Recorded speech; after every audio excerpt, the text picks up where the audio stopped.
ડભોઈ તાલુકાના વઢવાણાની કેનાલો માટે મંજૂર થયેલા 4 કરોડ ક્યાં? 4 વર્ષ વીત્યા છતાં એક ઈંટ પણ ન મુકાતા 22 ગામના ખેડૂતોમાં નારાજગી જોવા મળી રહી છે.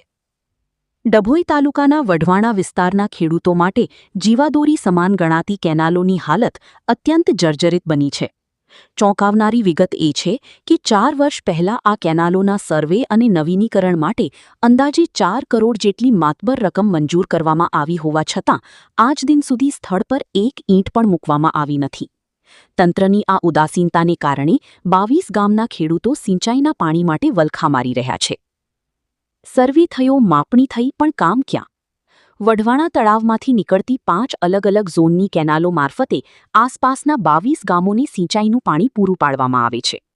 4 વર્ષ અગાઉ તંત્ર દ્વારા આ 5 કેનાલોની સંપૂર્ણ માપણી અને સર્વેની કામગીરી પૂર્ણ કરવામાં આવી હતી. આ નવી કેનાલો બનાવવા માટે કરોડોનું બજેટ પણ ફાળવાયું હતું, પરંતુ આજ સુધી કામ કાગળ પર જ રહી ગયું છે. કેનાલોની જર્જરિત હાલતથી ખેડૂતો પરેશાન. હાલમાં જે કેનાલો અસ્તિત્વમાં છે તેની હાલત પણ દયનીય છે. Asha news Gujarati bureau report, Vadodara.